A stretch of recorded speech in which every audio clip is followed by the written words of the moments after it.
The tax rate is now set to almost double at the end of the year, hitting roughly 60%, 55 to 60%. And what's more, millions more will have to pay it. Joining me now to discuss it, Tony Sayegh, who's a Republican political analyst and campaign consultant and national political correspondent for Talk Radio News Service, and Mark Hanna, former aide to both the John Kerry and Barack Obama presidential campaigns and a political analyst.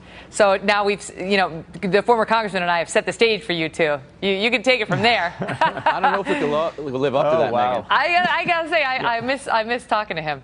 I'll try to be a little bit more cooperative than Congressman Weiner. Okay.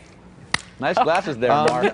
We'll start on a civil note. Okay, but listen, it's Tony, actually thanks. no laughing matter, because for a lot of Americans who are going to now be subject to paying this, because right now it says up to $5 million, you don't have to pay it unless your estate's worth $5 million, and then when you die, right, it gets taxed at 55%.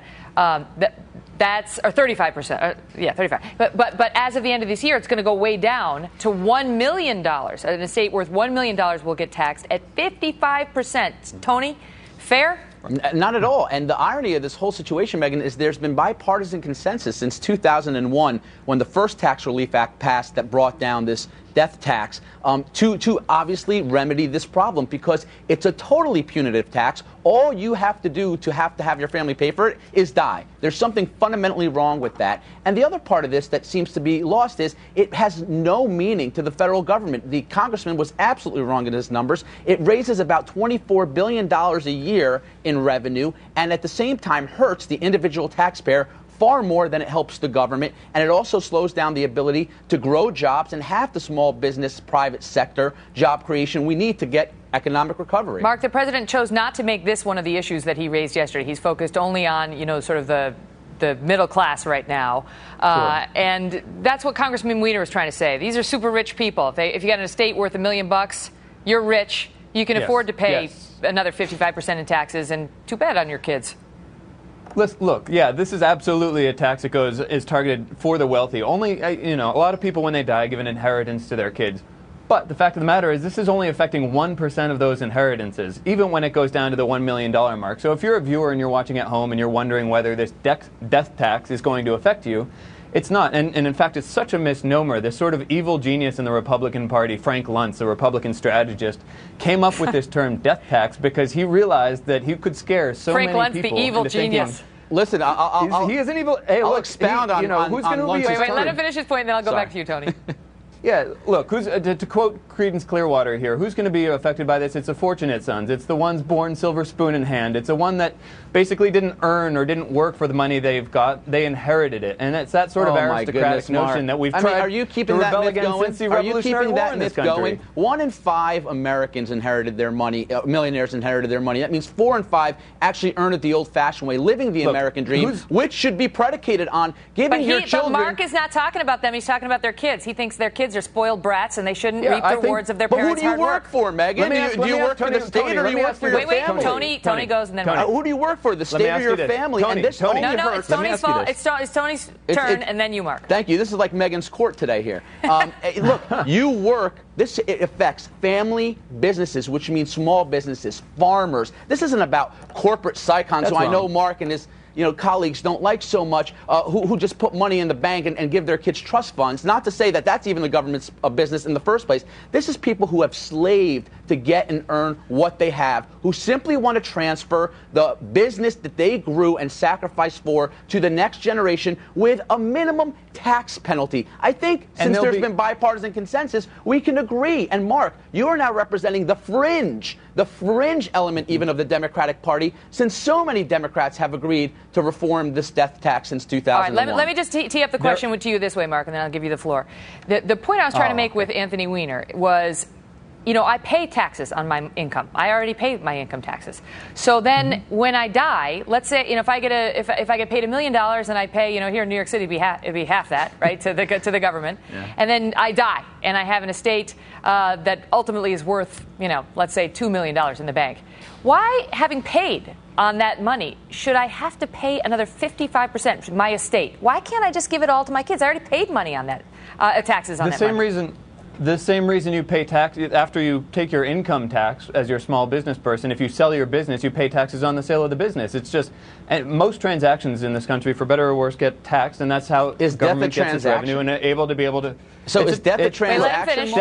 We're not talking about. We're not talking about a death tax. If you want to talk about death tax, you can talk about Mitt Romney raising fees on funeral directors and for cremation services when he was governor of Massachusetts, among over 1,000 other fees and taxes that he raised while he was governor of Massachusetts. Could we this isn't a death tax. It's hey, Tony, you spoke. Let me speak.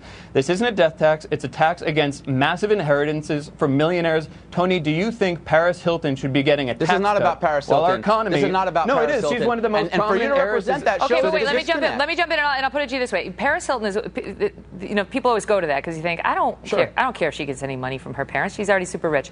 But let's take me. Let's take me. I came from a very middle class family, very middle class. My dad was a teacher, my mom's a nurse.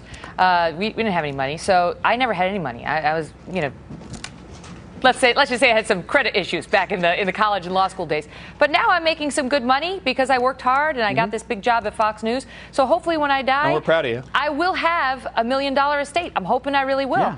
I would like to give that to my kids, and I don't want to really give it to the feds. And you know the difference, Megan? And you know the difference? Paris Hilton's father and family has set up trusts and have set up legal entities to avoid paying a lot of these taxes because the super rich that Mark thinks this applies to don't really worry about the death tax. The people who worry about it are those who are leaving under $5 million estates and businesses and farms to their kids that they worked hard for, who can't necessarily figure out a way to protect that money. So you know what they're doing? They're buying insurance premiums so when they die, the kids could use the insurance money to pay the taxes. That is wrong. That's actually very un-American, and I'm glad that so many Democrats agree with this reform.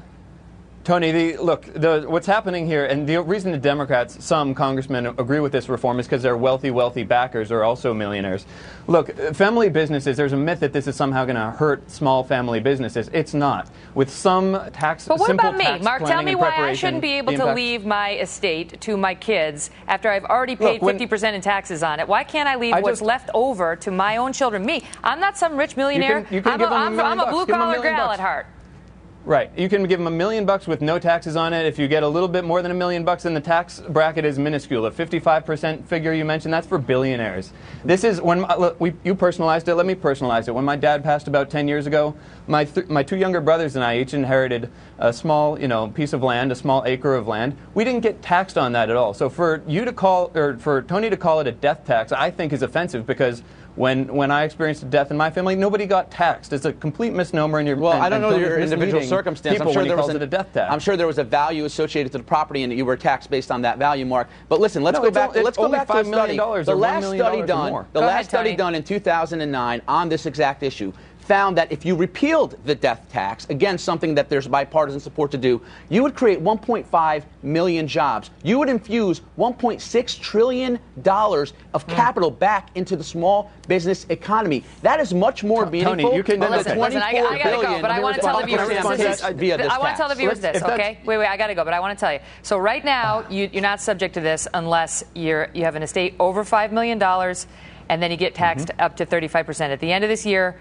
it's going to lower. If you have an estate worth $1 million, then you get taxed at 55%. Barack Obama has said he would like it to be you're exempted up to $3.5 million, and then you get taxed at a 45% level. But if nothing happens between the president and Congress by the end of this year, we're going to $1 million, 55% plus an extra 5% surtax on top of that. Guys, thank you very much. Right. It's a pleasure, and we will leave the viewers with Tony's question. Is death a transaction?